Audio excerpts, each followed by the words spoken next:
అన్ని కాలాలను తట్టుకునేటువంటి మానవ నిర్మాణము దేవుడు చేసినది.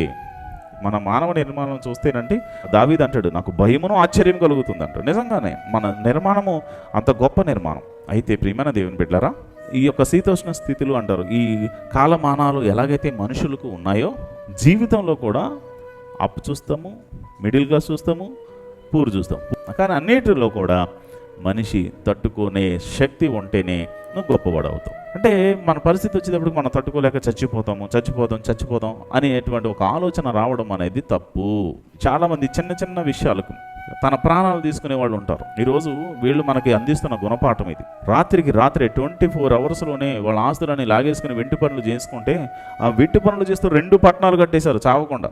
ఈరోజు దేవుడిచ్చే చావు వరకు, అంటే మనకు గడియలు అయితే ఉన్నాయో ఆ గడియలు వరకు, తుది శ్వాస విడిచే వరకు నీ ప్రాణాన్ని నువ్వు తీసుకునే హక్కు నీకు కానీ నాకు కానీ లేదనే విషయాన్ని గమనించాడు. ఇశ్రాయేలు యొక్క బలం ఏంటో తెలుసా? శత్రువు నిన్ను తొక్కుతూ ఉంటే వాడికి మజాగా ఉంటుంది, కానీ తర్వాత వాడికి చుక్కలు చూపిస్తాడు దేవుడు. ఎందుకంటే నిన్ను తొక్కే కొలది వాడికి ఏంటంటే ఫెయిల్యూర్సే వస్తాయి తప్ప వాడికి విజయం కలుగుతుంది. నా లైఫ్లో నేను చాలామంది చూసాను. నేను ఉద్యోగాలు చేసేటప్పుడు కానీ చదువుకునే టైంలో కానీ ఒక యథార్థమైనటువంటి భక్తిపరుడు జీవితము జోలికి ఎవడైనా వెళ్తే వాడి లైఫ్ ఎలా ఉంటుందో నా కళ్ళతో నేను చూశాను.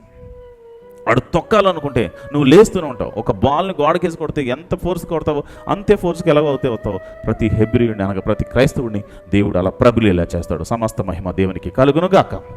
ఈరోజు నువ్వు వాక్యం వింటున్నా, నువ్వు ఎవరైనా నిన్ను బాధిస్తున్నారేమో, ఎవరైనా ఇబ్బంది పెడుతున్నారేమో, ఎవరైనా నిన్ను హింసిస్తున్నారో, నువ్వు బాధపడవలసిన అవసరం లేదు. కానొక టైంలో హెబ్రీయులను కూడా ఐగుప్తు దేశంలో వాళ్ళు తొక్కేయాలని చూశారు. వాళ్ళు తొక్కేయాలని చూసిన వాళ్ళు ప్రబులేలాగా దేవుడు చేశాడు. సమస్త మహిమ దేవునికి కలుగునుగాక. క్రైస్తవుడు మీ జీవితం మీ చేతిలోనూ లేదు, నిన్ను బాధిస్తున్న వాడి చేతిలోనూ లేదు. ఎవరి చేతిలో ఉంది? సర్వోన్నతుడైన దేవుని చేతిలో ఉంది. చప్పటి కూడా దేవుని మహిమపడదాం. హల్లెలూయా.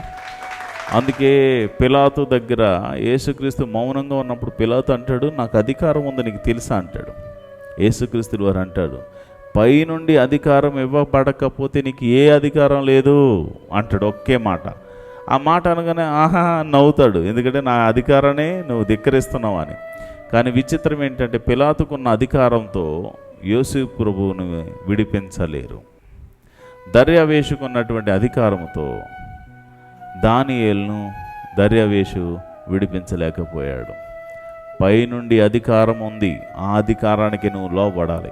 ఒకప్పుడు ఆ మరణ భయము చేతే యేసు ఎవరో నాకు తెలియదని 3 మార్లు పలికినటువంటి పేతురు ఇప్పుడు ఆ మరణ భయం పోయి మరణం వచ్చినా పర్వాలేదు మేము దేవునికే లోబడతాము అన్న. టోటల్గా కాన్సెప్ట్ ఏంటంటే సేవ చేసేవాడికి భయం ఉండకూడదు. అందుకే మనం ఒకసారి అప్పు చూస్తాం, ఒకసారి మిడిల్ చూస్తాం, ఒకసారి లో చూడవలసిన పరిస్థితి రావచ్చు. మీ నాన్న ఉంటేనే బతుకుతావా? మీ అమ్మ ఉంటేనే బతుకుతావా? నీ భార్య ఉంటేనే బతుకుతావా? నీ భర్త ఉంటేనే బతుకుతావా? లేదు, నువ్వు బతకాలి.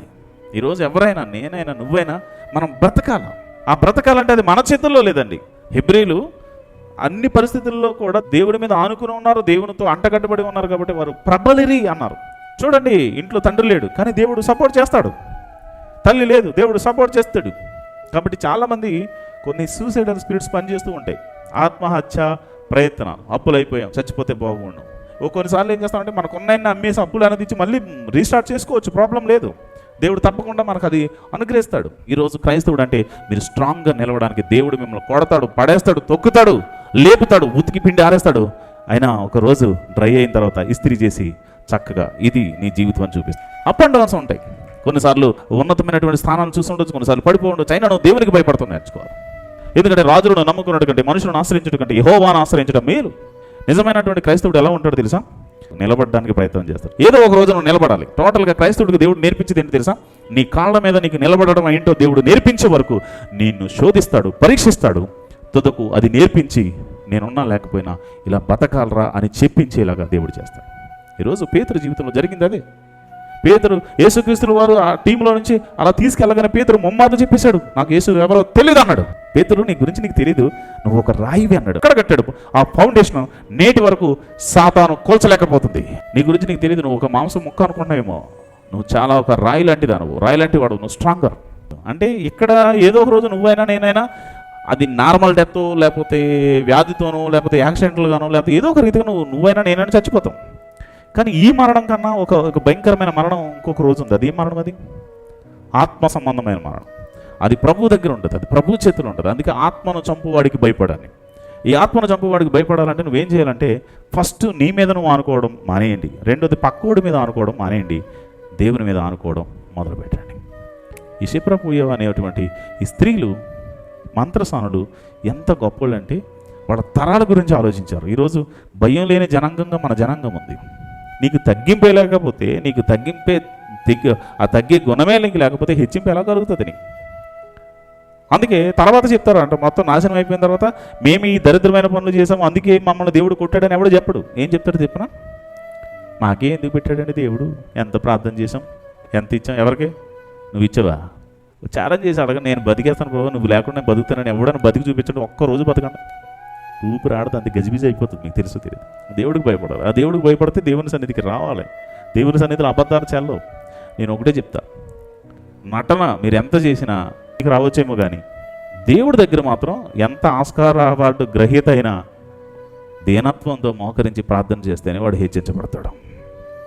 ఈరోజు ఈ మాటలు వింటున్న మీరందరూ గుర్తుంచుకోండి, దేవుని దగ్గర తగ్గింపు ఉండండి. దేవుని దగ్గర మన పప్పులు ఉడకో, బాగా గమనించండి. దేవుడు అంటే దేవుడే. పైన ఆకాశమునందేమి, కింద భూమి అందేమి, భూమి కింద నీళ్ళేందేమి, అలాంటి దేవుడు ప్రపంచంలో ఎక్కడ వెతికినా దొరకడు. అలాంటి దేవుడు నీకు దొరికాడు. ఆయన దగ్గర యాక్షన్ చేయకూడదు. మిమ్మల్ని మీరు పరీక్షించుకోండి. దేవుడు మీ తోడు ఉన్నాడు, మిమ్మల్ని చూస్తున్నాడు. నిజంగా యథార్థంగా జీవించే వాళ్ళని దేవుడు ఇష్టపడతాడండి. యథార్థంగా బతకండి, యథార్థంగా జీవించండి. మీలో అసత్యాన్ని చంపేయండి, నిజాన్ని బతికించండి. ఎవడో చూస్తాడని బైబిల్ చదవడం, ఎవడో చూస్తాడని భక్తిపరుడుగా ఉండడం కాదు. మిమ్మల్ని ఎవరు చూడాలంటే దేవుడు చూడాలి. దేవుడు చూడాలి. తమను తాను మెచ్చుకున్నవాడు యోగ్యుడు కాదు, ప్రభువు మెచ్చుకున్నవాడు యోగ్యుడు. క్షిప్రపూయ అంటే అందమైన చిన్నది అని అర్థం. ఒక చక్కని మంచి గుణం. మీ మనసు మంచిగా ఉండాలని, మీ గుణం మంచిగా ఉండాలి. మీ మనసు మంచిగా లేకుండా, గుణం మంచిగా లేకుండా మీరు ఎన్ని వాక్యాలు చదివినా, ఎంత చేసినా మీరే చెప్పండి, అది దేవుడు యాక్సెప్ట్ చేస్తాడా? కానీ మీరు ప్రార్థనతో పాటు మంచి దాన ధర్మాలు, మంచి గుణం కలిగి, తగ్గింపు విధేయత మీరు కలిగి ఉంటే దేవుడు మీ వంశాన్ని వృద్ధి చేస్తాడు. మీలో నిజాన్ని, యథార్థతను బ్రతకనివ్వండి. మీరు నిజమైన భక్తిపరులుగా దేవుడికి కనపరచండి.